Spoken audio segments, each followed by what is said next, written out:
안녕하세요 여러분. 벌써 제가 영국에 온 지 1년이 되어버린 기념으로 여러분께 저의 영국 생활에 대해서 좀 궁금하신 점들 여쭤봤었는데요. 초기 비용 가장 궁금해 하셨고요.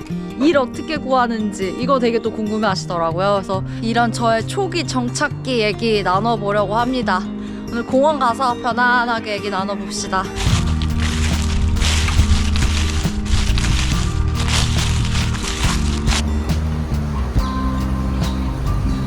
제가 2024년 10월에 딱 왔기 때문에 정말 딱 지금 1년이 된 시점입니다. 입국했을 때 이 온도, 이 느낌이었거든요. 생각보다 더 춥고 어둡고 이랬어서 그때의 기분이 지금 떠오르는 것 같아요. 일단 워홀 관련해서 가장 궁금해 하시는 부분들이 아무래도 비용 문제인 것 같아요. 상당히 진입장벽이 높은 워홀로 알려져 있거든요. 그게 돈이 많이 들어서인데 제가 신청할 때가 2024년 1월이거든요. 2024년 1월 기준으로 말씀을 드리겠습니다. 지금은 조금 더 올랐어요. 일단 비자를 준비하는 데만 정말 필수로 신청하는 과정에서만 드는 돈을 먼저 말씀드리면요. 신청 수수료 259파운드였습니다. 저 당시에. 이게 저가 신청한 다음 달인가 바로 올랐어요. 이미 영국 정부에서 이 신청료를 올리겠다고 예고를 해놓은 상황이었기 때문에 저는 최대한 빨리 신청을 했던 것도 있었거든요. 그래서 저 바로 다음에 신청하시는 분들은 298파운드, 우리나라 돈은 56만 원 정도니까 한 7만 원 정도가 더 올랐더라고요. 이 수수료와 더불어서 건강보험료를 내야 합니다. 근데 여러분 진짜 건강보험료가 정말 비싸거든요. 이게 2년치라서 더 비싼데 제가 신청할 당시에 470파운드였습니다. 근데 지금 현재 신청하시는 분들은 778파운드. 거의 2배 가까이 올랐습니다. 그러니까 어떻게 보면 이게 이중과세예요. 왜냐면 여기 워홀 와서 일하면서 세금을 또 내잖아요. 뭐 외국인으로서 영국에서 거주할 수 있는 어떻게 보면 요건이라고 받아들여야 할 것 같습니다. 그리고 이것만 필요한 게 아니에요. 제 은행 잔고를 증명을 해야 됩니다. 이만큼 잔고가 없으면 아예 신청이 안 돼요. 이건 자격 요건이에요. 그게 2,530파운드인데 내가 내는 건 아니지만 어찌됐건 가지고 있어야 하는 돈이잖아요. 그래서 500만 원 정도가 잔고에 있어야 하고요. 그리고 이제 건강검진을 해야 돼요. 결핵검사인데 내가 결핵을 앓고 있지 않다라는 걸 증명하는 건데 나라별로 지정된 병원이 있습니다. 그 병원들 중에 이제 골라서 가는 건데 저는 세브란스, 그 신촌에 있는 세브란스에서 건강검진을 받았었고요. 11만 450원이었습니다. 그래서 정말 그냥 오로지 신청하는 데만 드는 비용이 우리나라 돈으로 630만 원 정도입니다. 630. 근데 아까 말씀드린 것처럼 신청료와 보험료가 더 올랐기 때문에 지금 신청하시는 분들은 690만 원 이상을 내셔야 돼요. 그러니까 거의 700만 원이 든다고 보시면 됩니다. 어마어마하죠? 여기서 끝이 아니죠. 이제 시작이죠, 여러분. 첫 달 비용, 초기 정착 비용. 일단 저는 비용을 최대한 줄이기 위해서 엄청나게 노력을 한 케이스입니다. 그래서 제가 정말 미니멈 수준이라고 보시는 게 편하실 것 같습니다. 일단 해외 장기 체류 보험, 이게 최대 1년까지밖에 안 들어지더라고요. 유학생이나 워홀러 분들이 드시는 보험인데 풀 커버리지지만 그 중에서도 가장 싼 거 비교해서 들었고요. 그게 24만 원 정도 들었습니다. 이제 비행기 타고 와야 될 거 아니에요. 저는 히드로 공항으로 들어왔었고 제가 정말 다행스럽게도 쌓아놓은 마일리지가 좀 많이 있던 상황이에요. 그래서 아시아나 직항 마일리지를 끊을 수 있는 상황이었고 공항료랑 유류비 요 제만 항목들만 추가 비용을 냈었어요. 그래서 12만 6,900원을 냈었습니다. 근데 제가 오늘 기준 10월 중순 기준으로 인천에서 히드로 최저가 비행기 티켓을 찾아보니까 68만 원 정도 나오더라고요. 그러니까 그렇게 감안을 하시면 좋을 것 같고요. 이제 숙소, 저는 임시 숙소를 2개로 잡았었습니다. 왜냐면은 처음에 이제 제 영상들 보신 분들은 아실 텐데 지금은 이제 사라진 BRP라는 거주증도 받아야 되고 뭐 몇 가지 조금 행정 업무를 하는 게 필요했습니다. 그래서 무조건 센트럴에 와야 하는 상황인데 이 센트럴 안에 있는 숙소들 너무너무 비싸잖아요. 그래서 거기에서 최대치로 머무는 것보다는 행정을 봐야 하는, 그러니까 웨스트민스터 주변에 그냥 그 도미토리 호스텔로 3박 4일이었나? 3박 4일 정도를 잡아서 약간 내 마음도 좀 워밍업하고 행정 업무들을 보는 걸로 도미토리에서 3박 4일을 잤어요. 정말 잘한 결정이었다고 생각합니다. 이게 지금 보니까 16만 5천 원. 와, 근데 여러분 지금 봐도 비싼 게 하루에 5만 원 정도라는 거잖아요. 여러분 제가 여행 다녀봐서 알지만 도미토리가 1박에 5만 원 상당인 거 진짜 비싼 거잖아요. 런던이 그렇습니다. 임시 숙소 첫 번째는 그렇게 잡았었고, 두 번째 임시 숙소는 에어비앤비로 조금 센트럴에서 떨어진 3존 맞나 거기가? 에어비앤비로 10박을 잡았습니다. 그래도 이때 에어비앤비는 괜찮은 데를 잡았어요. 왜냐면은 제가 이 기간에 집을 알아보러 다녀야 하는데 제 집 컨텐츠 보신 분들은 아시죠? 얼마나 고생스러웠는지, 개고생이라고 하려고 했는데 아무튼 정말 고생스러웠는지, 그럼 적어도 제가 머물고 있는 곳은 좀 편해야겠다는 생각에 그래도 조금 시설 괜찮고 편안한 곳으로 잡았었어요. 그렇게 거기 10박을 잡았던 게 124만 원 정도가 들었습니다. 그러니까 하루에 12만 원 꼴 정도였다고 보면 되겠네요. 야, 진짜 많이 들었다. 그래서 지금 첫 달에 장기 보험, 비행기, 임시 숙소 2가지 요렇게만 들었던 게 177만 원 정도가 들었습니다. 그래서 아까 말씀드렸던 그 준비 과정에서 들었던 신청 비용들과 정말 필수불가결하게 내 몸 하나 눕히려고 두는 이 비용들만 합치면 800만 원입니다. 아까 말씀드린 것처럼 저는 비행기 값이 덜 들었기 때문에 보통 850만 원에서 900만 원 정도가 든다고 보시면 될 것 같습니다. 왜 진입장벽이 높은지 아시겠죠? 근데 여기서 끝이냐? 절대 아니죠. 여러분, 한국에서 런던 넘어올 때 맨몸으로만 오는 거 아니잖아요. 자질구레한 준비물도 많이 필요하죠. 하다못해 뭐 코드도 사야 되고, 예를 들면 다이소에서 살 수 있는 정말 자질구레한 물건들 있잖아요. 이런 게 아무리 영국 가서 사도 1파운드라고 해도 우리나라보다 훨씬 환율 치면 비싼데 그 쬐끄만하게 드는 돈들이 너무 아까운 거예요. 그래서 한국에서 최대한 자질구레한 것들을 많이 사온 편이었습니다. 숟가락 젓가락도 사실 여러분 여기 와서 살려면 그거 하나만 띡 파는 거 아니잖아요. 막 3개씩 4개씩 4인용 기준 이렇게 팔잖아요. 이케아를 가더라도. 그러니까 저는 그게 너무 아까운 거예요. 어차피 나 혼자 먹을 건데. 그래서 한국에서 숟가락 덜렁 젓가락 덜렁 가져오기도 하고 정말 짜잘짜잘한 것들 많이 챙겨왔던 것 같아요. 화장품들 많이 챙겨오기도 했고, 그리고 여러분 이건 진짜 아무도 말씀 안 하시는 것 같은데 한국에서 내던 고정 비용들, 보통 학생분들도 많이 오시지만 저처럼 일을 하다가 직장을 다니다가 오신 분들은 건강보험료도 낼 거고요, 연금도 낼 거고요, 통신비들도 있을 거고, 내가 내던 구독료들, 이런 한국에서의 고정 비용들이 다 오버랩되는 시기입니다. 이때 그러니까 2번 다 내는 거예요. 한국에서도 내가 통신비를 내고 영국에서도 영국 통신비를 내고, 그러니까 그런 게 다 돈이 나갑니다. 그리고 처음에 우리가 여기에 한국에서 돈을 들고 와야 하기 때문에, 그리고 그거를 꽤 많은 양을 들고 오는 거기 때문에 환전 수수료도 무시할 수가 없습니다. 제가 아까 말씀드렸던 800만 원에 플러스로 한국에서 이미 넘어오는 과정에서 추가로 더 많은 돈이 들 거라는 것까지 예상을 하시면 좋을 것 같습니다. 자, 그럼 이제 본격적으로 생활을 시작해야죠. 집부터 구해야죠. 여기 영국은요, 여러분, 정말 렌트비가 너무 많이 들어요.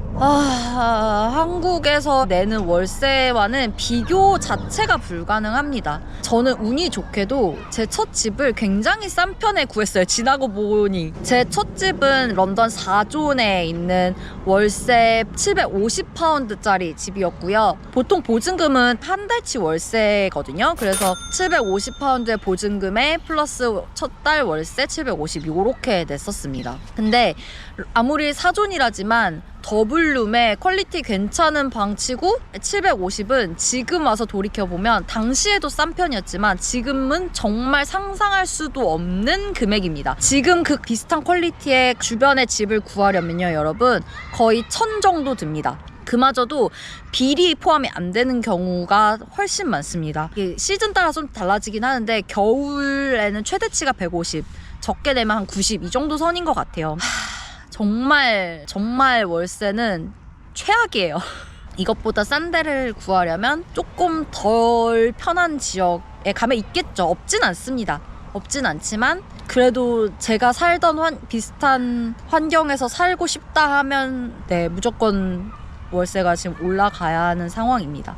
그렇지 않으면 제가 싱글룸, 정말 좁아터진 2평짜리 싱글룸에서 살아야 하는데 그런 싱글룸의 경우에도 요즘 한 빌 포함 700에서 750 정도인 것 같아요. 그게 지금 영국에서 사는 현실입니다. 그러니까요, 여러분, 하나같이 하는 소리처럼 다다익선이지만 여러분이 다다익선이라는 말을 듣고 싶어서 이 영상을 보시는 건 아닐 테잖아요. 제 생각에 한국에서 쓸 수 있는 돈들, 그러니까 미리 예약하고 막 숙소 이런 것들 다 제외하고 영국에 딱 들고 와야 하는 비용, 월세를 생각해서 들고 와야 하는 비용이 제 생각에는 1,000만 원 정도를 들고 오셔야 3개월 정도 일을 못 구해도 버틸 수 있을 것 같습니다. 제가 진짜 꼼꼼하게 가계부를 쓰는 편이에요. 그래서 매달 저의 소비가 가감없이 다 적혀 있는데요. 그러니까 지금은 이제 제가 어느 정도 일도 하고 있고 내는 그 패턴이라는 게 있잖아요. 안정된 소비 패턴을 가지게 된 시기가 정확히 12월부터입니다. 그러니까 첫 2달은 돈이 어마어마하게 나갔어요. 왜냐면은 여기 도착해서 집만 구하면 끝이 아니잖아요. 완전 미니멀리즘으로 살려고 진짜 최소한으로 샀거든요. 첫 집은 책상이 있었기 때문에 책상은 안 샀고 의자가 너무 불편해서 의자 하나 샀었고요. 그다음에 그릇 하나, 접시 하나, 후라이팬 하나, 라면 끓여 먹을 냄비 하나, 요렇게 정말 진짜 최소한만 샀습니다. 그렇게 샀는데도 왕창 나가버리는 비용들이 있기 때문에 그래도 조금 편안하게 일도 구하면서 적응도 하면서 한 3개월 정도 조금 여유를 가질 수 있는 금액이 1,000만 원이라고 생각합니다. 근데 물론 상황 따라서 다 다르고요. 오시자마자 일을 구하시면 훨씬 덜 할 수도 있겠지만 이게 사람 일이란 게 정말 알 수 없고 생각하는 것만큼 일이 빨리 안 구해지실 수도 있어요. 그래서 그거를 좀 감안하셔서 초기 비용을 계산해서 오시면 그래도 조금 마음이 편하시지 않을까 싶습니다. 제가 여기서 살면서 이제 알게 된 어떤 생활비들, 고정 비용들 이런 것들은 영상이 너무 길어질 수 있을 것 같아서 기회가 있으면 말씀드리고 오늘은 정말 준비 과정, 초기 단계를 한번 말씀드려보는 차원에서 들어주시면 좋을 것 같습니다. 자연스럽게 일자리 얘기로 살짝 넘어갔는데 지금 너무 추워요. 지금 몇 시야? 4시 정도밖에 안 됐는데 너무 지금 어둡고 춥고 이래서 자리를 좀 옮겨서 네, 일자리 얘기해보도록 하겠습니다. 어디 가지? 아, 애기 귀여워. 제가 드린 말씀이 꼭 1,000만 원이 필요하다 이게 아니고 여러분의 계획에 맞춰서 가늠할 수 있는 정도라고 보시면 될 것 같아요. 아무 동네 펍에나 들어왔는데 편안한 분위기네요. 생각보다 막 여자분들도 여기서 커피 마시면서 일도 하시고 이런 곳이 있었네. 뭔가 맥주 마시려다가 왠지 1년을 기념할 겸 여기 분위기 또 너무 팬시해서 와인 시켜봤습니다. 오랜만에 짠. 이제 일자리 구한 얘기를 해볼까 하는데 저는 항상 챗GPT를 엄청 끼고 있기 때문에 애초에 작성할 때부터 챗GPT를 적극 활용해서 열심히 찾아서 이제 쓰기도 했고 3개월이 딱 지난 시점부터 적극적으로 구직을 했었는데요. 그때는 연말 연초라서 정말 일자리가 없었어요. 아, 이게 카페를 구하는 것도 이렇게 힘든 일인가? 막 이렇게까지 생각이 될 정도로 CV 돌리러다 이렇게 현지에서 다녀야 하냐 이렇게 물어보시는 분들 많은데 제가 듣기로는 코로나 이후로 다 온라인 지원으로 바뀌어서 실제로 가서 주더라도 아예 안 받는 경우도 많고요. CV를 받는다고 하더라도 그렇게 자세하게 살펴보지 않을 가능성이 좀 있습니다. 그런데 이제 좀 개인 카페나 이런 개인 사업장 같은 경우에는 두 루트 다 시도를 해보시는 게 좋을 것 같기는 해요. 이렇게 좀 얼굴 안면 치면 좋으니까. 그래서 두 루트 모두 해보시면 좋기는 한데 그 현장을 도는 거에 너무 많은 에너지를 쓰지 않으셨으면 좋겠어요. 저도 실제로 그랬고요. 하루 한 한두 시간 그냥 동네에 있는 카페들에 돌리기는 했었는데 그게 그렇게 의미가 있었다고는 생각하지 않습니다. 그냥 온라인으로 지원하는 게 가장 효율적인 것 같아요. 근데 대신에 이 온라인으로 지원하실 때 좀 팁이라고 하자면 우리나라도 아무래도 카페 알바나 이런 거 할 때 보면 집에서 가까운 게 진짜 중요하잖아요. 왜냐면 특히나 카페 같은 데는 아침 일찍 시작하는 경우도 많고 근태가 사실 제일 중요하잖아요. 어떤 스킬보다도. 그래서 애초에 그러니까 CV를 걸을 때부터 주소 중심으로 먼저 보는 경향이 있는 것 같습니다. 런던이 워낙 크기 때문에 내가 다 지원을 해도 결국 불러주는 데는 이동하는 게 어렵지 않은 곳에서 와요. 그러니까 내 거주지에서 조금 멀더라도 대중교통으로 좀 직통으로 갈 수 있다든지 좀 이런 거를 가장 1순위로 따지는 것 같습니다. 그래서 여기서 팁은 지원을 하실 때 좀 내 집에서 가까운 지역 위주로 하시면 좋고 애초에 집을 구할 때부터 내가 카페나 식당 같은 데서 일할 생각이 있다라고 하시는 분들은 조금 그런 번화가 내가 이 주변에서 일하겠다라는 그걸 생각하고 오시면 좋을 것 같아요. 제가 그래도 면접을 이 최종 합격하기까지 연락 받은 것까지 포함하면 한 67개 되는 것 같고 제가 직접 가서 인터뷰를 본 거는 한 3-4군데 되는 것 같습니다. 질문은 뻔해요. 별로 그렇게 특이한 질문 받아본 적이 없어. 그냥 나를 소개하고 왜 지원했고 뭐 너의 장점, 단점, 여기 영국에 왜 왔니? 진짜 뻔한 것들만 물어봤고요. 특이한 건 없었어요. 카페면은 카페 경력, 뭐 레스토랑이면 레스토랑 이런 경력을 오히려 더 많이 봤어요. 한국 경력에도 사실 상관없어요. 그냥 내가 이런 커스터머 서비스에 대한 경력이 있다는 거를 무조건 어필하시는 게 좋습니다. 만약에 없다, 아예 서류 단계부터 연락이 안 올 가능성이 아주 크다고 저는 생각해요.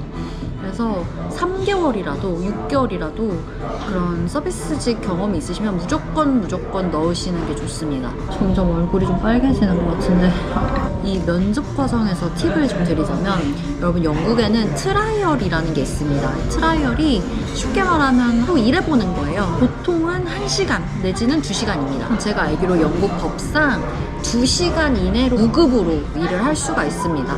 그러니까 이게 좋게 말하면 사용자와 노동자가 서로 간보는 식인 거예요. 구직자 입장에서도 내가 이 지점에 맞는 사람인지 이 브랜드에서 일할 만한 사람인지 이렇게 지켜볼 수 있는 시간이에요. 무급이기는 하지만 여러분 저는 트라이얼 덕을 진짜 많이 봤어요. 왜냐하면 저한테는 영국에서 일해볼 수 있는 첫 기회잖아요. 애초에 해외에서 일하는 거는 첫 경험이란 말이에요. 이미지 트레이닝도 조차 잘 안 되는 거예요.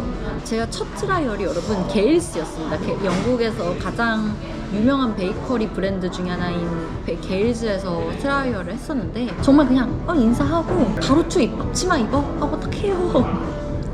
근데 내가 게일스 메뉴도 모르고 여기는 또 빵집이니까 내가 뭘 해야 될지 잘 모르겠는 거야. 속으로는 당황스러웠지만 아닌 척 하면서 손님도 응대하는데 뭐 내가 포스기를 만져도 되나? 왜냐면은 한국에선 뭐 포스기는 따로 안 만지는 경우도 있잖아요. 그런 것부터 하나하나 다 이렇게 덜컥 걸리는 거예요. 당연히 그래서 떨어질 수밖에 없었다고 생각을 하고 이제 집에서 생각해 보는 거죠.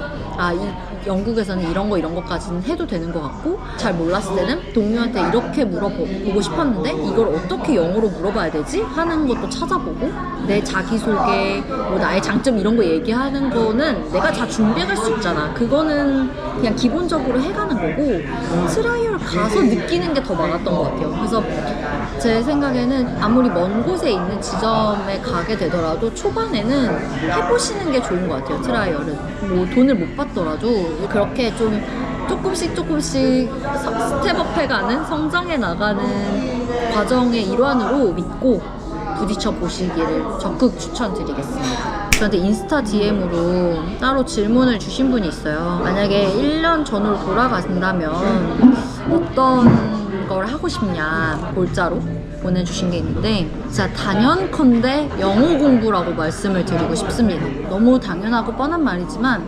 영어는 잘하면 잘할수록 좋은 것 같습니다. 영어를 얼마나 잘하느냐에 따라서 내가 구할 수 있는 일이 달라져요. CV나 뭐나 이런 걸 완벽하게 다 써도 어차피 면접 과정에서 다 뽀록이 납니다. 영국의 면접은 정말 캐주얼합니다. 정말 서로를 마치 알아가는 시간이에요. 당연히 첫 시작은 너에 대해서 좀 소개해줘 라고 시작하지만 그 이후의 얘기는 CV를 바탕으로 얘기하기도 하고 정말 그냥 너가 어떤 사람이고 우리는 어떤 사람이고 우리 회사는 어떤 사람이고 진짜 그냥 대화예요. 그때 즉시 생각나는 말을 할 수 없다면 거의 그냥 내가 준비해간 말들의 도돌이표가 될 뿐이에요.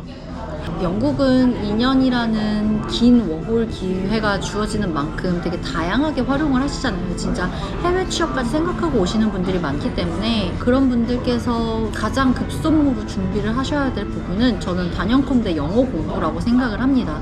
내가 영어가 부족하면 부족할수록 문화가 다르기 때문에 직역한 단어를 쓸 수밖에 없고 그 단어가 상대방에게는 너무 스트레이트하다고 생각할 수 있어요. 너무 공격적이거나 너무 세다고 생각될 수가 있어요. 이 공손하게 말한다는 건 그 나라의 문화를 이해하고 그 나라의 언어 환경을 이해하고 있다라는 게 전제가 되어 있다고 생각을 하거든요. 그만큼 단순히 내가 얼마나 많은 단어를 알고 있고 얼마나 많은 문법을 알고 있고 이런 수준을 넘어서는 거라고 생각을 해요. 근데 그런 것에 대한 교정은 내 스스로가 노력해야 되는 건 당연한 거고 어떤 멘토가 있으면 가장 베스트라고 생각을 합니다. 그래서 여러분께서 영어 공부를 좀 더 하고 싶다라고 하시면 제가 오늘 소개해드리고 싶은 서비스가 있어요. 바로 브릿메이츠라고 감사하게도 브릿메이츠에서 제게 광고를 주셨는데 여기는 영국 영어를 전문으로 가르치는 온라인 강의 서비스입니다. 1대1로 맞춤형 원어민 선생님들과 직접 수업을 할 수 있는데요. 저도 체험 수업을 2번 받아봤습니다. 첫 번째 수업은 브릿토크라고 정말 그냥 일상 대화를 배울 수 있는 토크를 해봤고 Our first section today is all about small talk. So how do you feel about small talk? Actually, I think many Koreans doesn't enjoy small talk. But I'm in London, so I shoot small talk every day about weather, almost same words. But yeah, it's kind of pressure for me because it's not that familiar as a Korean. I understand. Yeah. I understand. That's a great answer. That's a great answer. You have a very good vocabulary. I'm very pleased about that.